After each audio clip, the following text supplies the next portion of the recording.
Alright, today I'm going to grease up the differential and put some grease in the shocks. It's pretty good little dollop of grease already in it. Actually, they don't have much rebound right now. I noticed once I installed the metal linkages below, they're a much tighter fit, and I think the tolerances for being able to flex just kind of disappeared. But anyways, let's get the diff cover open, let's get these shocks open, and let's put in some high pressure black grease. Team Losi Racing. Okay, so I took the body off just so it's a little easier to work on. Let's take this diff cover off. So one thing I noticed when I put these brass diff covers on, besides the added weight, which is awesome, is you really gotta be nice and flat when you push it on there. Very tight tolerances on both sides with this plastic, and this brass obviously isn't going to give like plastic does. So when you put them on there, make sure it's going on nice and straight. If you go at an angle, you can actually chip and chunk away at the plastic here on the edges. And I almost did that to myself. And all these screw lengths are different lengths, so make sure you line up your screws in an order that makes sense to you to remember where they go.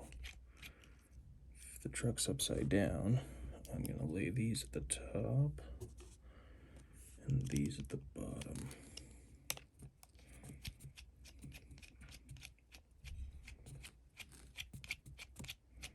Also, one other thing, if you plan on getting one of these Axial Scx's, which I would highly recommend to anybody, get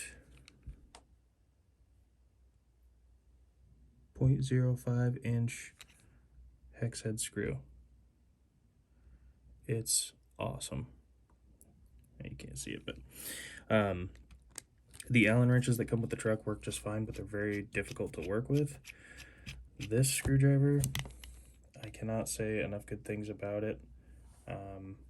It's really easy to use one-handed. It's got this swivel part that you can palm, so you can just quickly and easily twist things away. Got this on, I believe, eBay for $5-6, and it was definitely worth it. It speeds up the process of taking these things apart so much.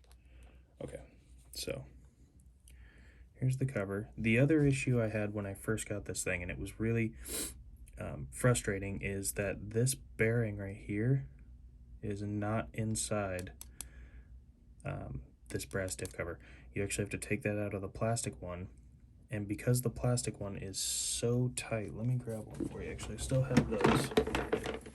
The plastic covers for these, the bearings are wedged in there so tight that it was really hard to get them out, and I thought for sure I was going to break something when I did it. So these here, let me get a better angle. This here is one of the diff covers on the Axial, and if you look inside, on the back side, the bearing went right in that little hole there, but it was wedged in there. It took everything I had to get it out without breaking this diff cover, because I wanted to keep this just if I ever want to return it to stock, or if I need it for a spare part. Not like the brass one's going to break, but if I need it, I can replace it with the stock one.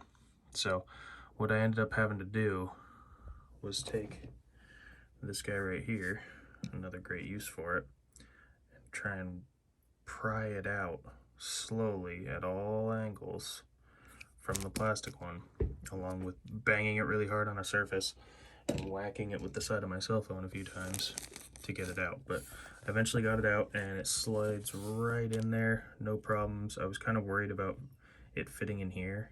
I mean, if this brass wasn't milled properly, or if it was even close to too tight, then I didn't want to have to mess around with it. I was probably just going to bail on the brass cover, but you can see I've already got a little bit of grease in there. Oh, there we go. little bit of grease in there. And this is the inside of the axial.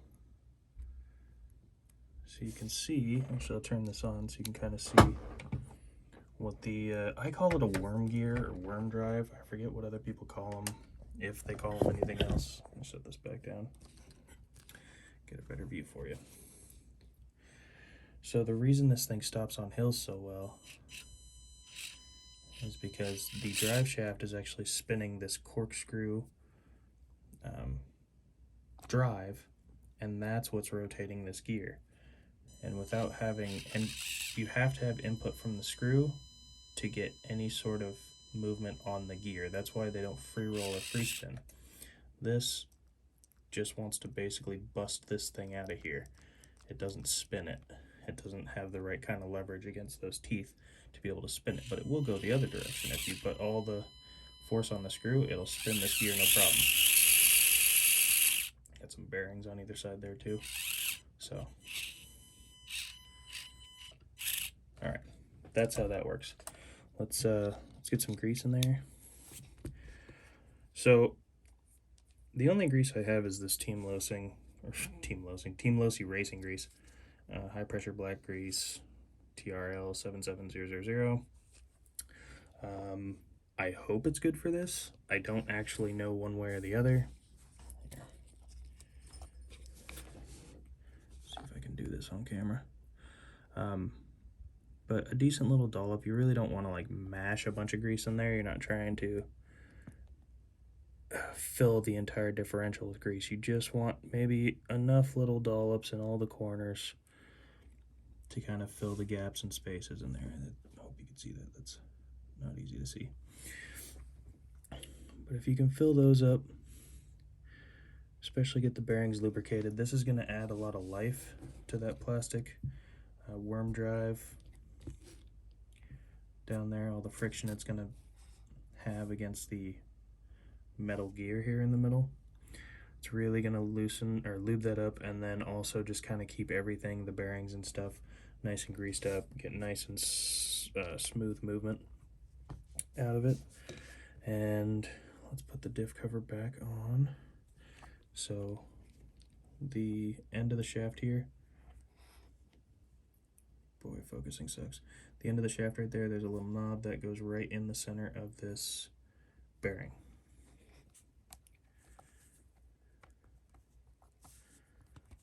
We'll seal it up nice and tight on the sides there. Push it in nice and straight. I'll pop the screws back in, and then we'll take her for a spin, see what you think. Oh no, we got to do the shocks. We'll do the shocks next, then we'll take it for a spin. Okay, I got the diff cover back on.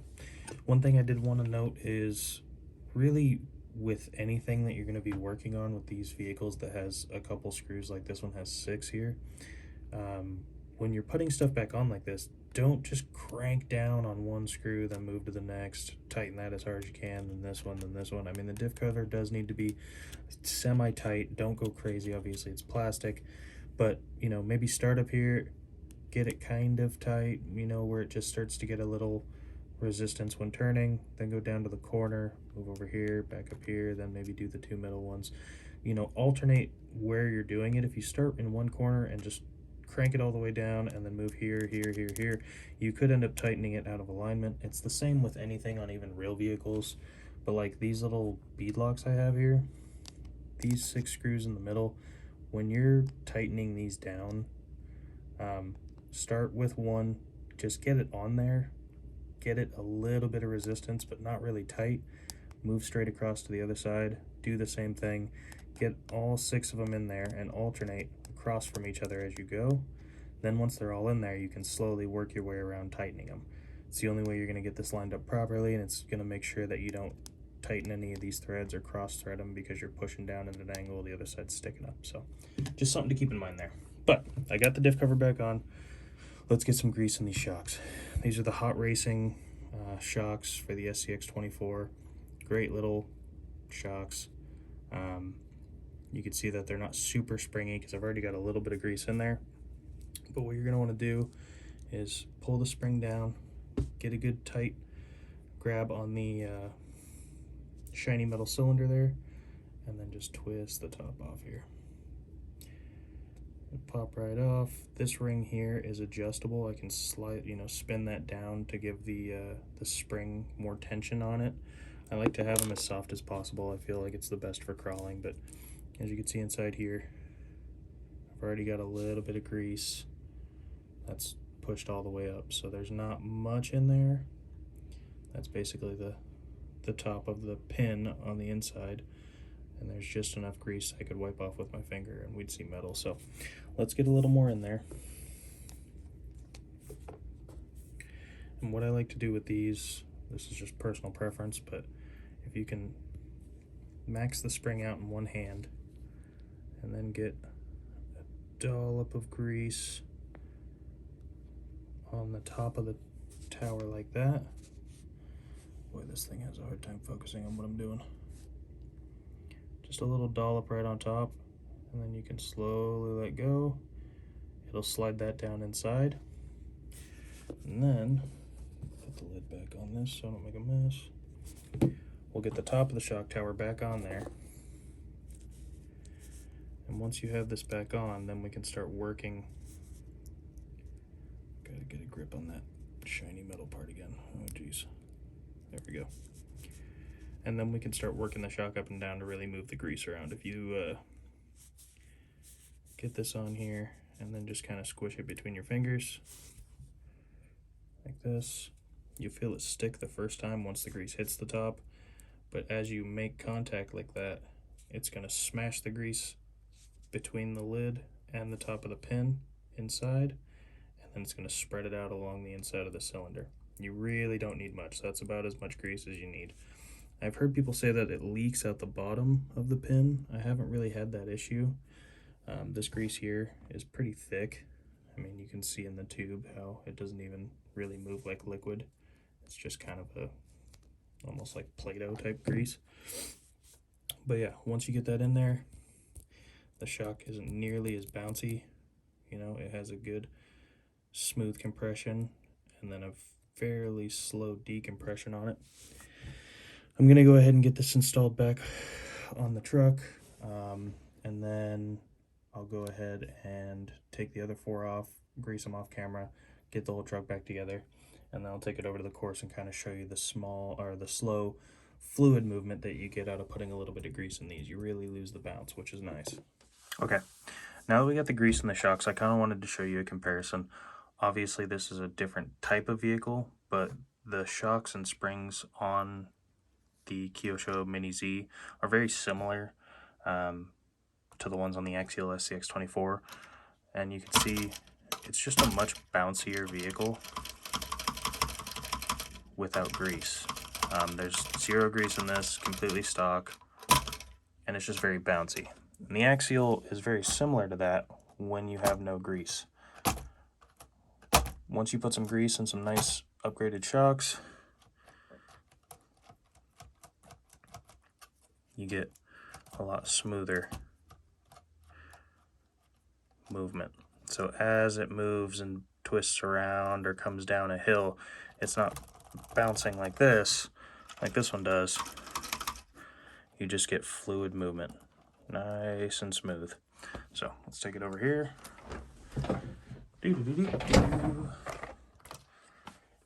Let's see what it looks like on the course. We'll go ahead and start at the top like I like to.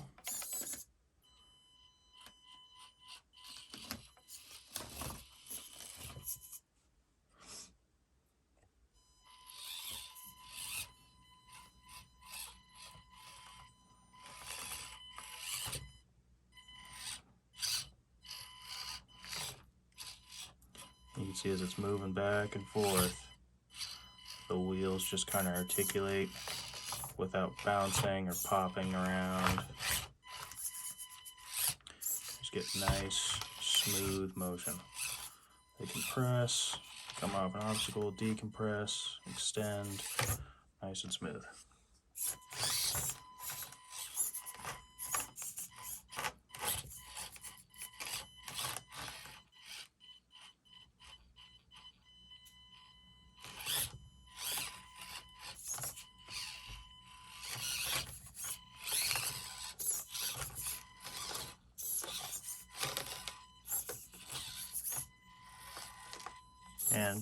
because we greased up the differential, you get nice, slow, steady pace movement when you're trying to be controlled.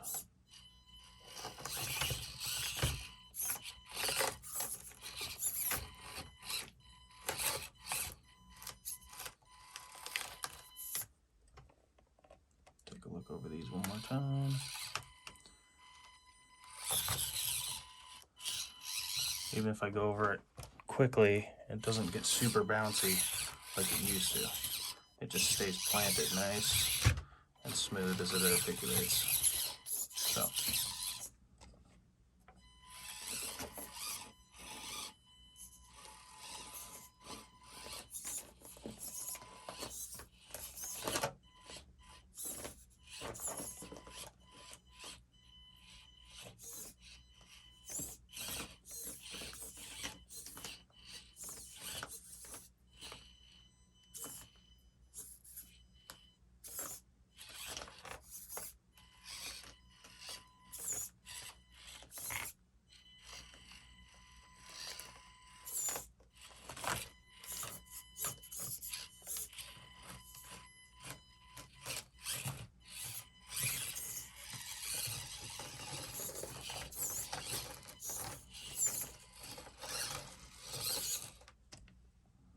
Nice and controlled.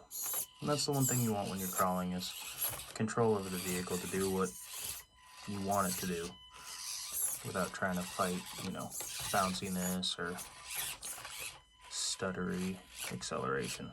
So if there's one thing you were going to do as far as upgrades go, I mean, the more low weight the better. All the brass is a nice added benefit with the weight, but if you can get just some grease in the differentials and grease even in the stock shocks, the grease I use, it's not gonna come shooting out and make a huge mess. You'll see a noticeable improvement in the handling. So.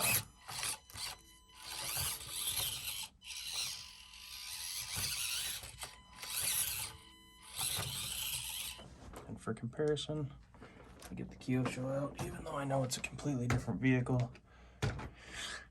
The idea behind the shocks is the same.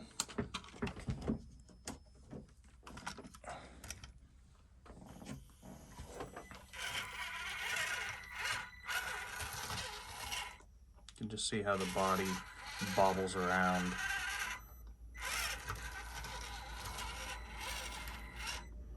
As you drive around with it. And the faster you go, the more that thing starts to bob and bounce. So.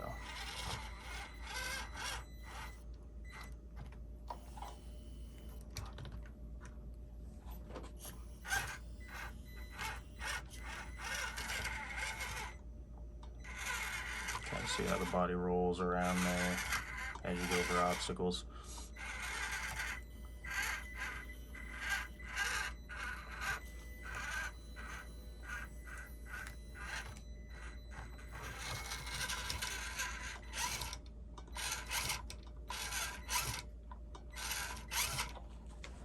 Whereas with the Axial, you don't get nearly as much as that bounciness as you go over obstacles.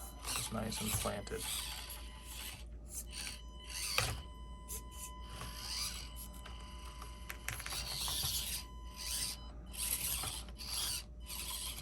Even going fairly quickly over the same rough stuff, you see how it stays pretty level. It absorbs all those little bumps.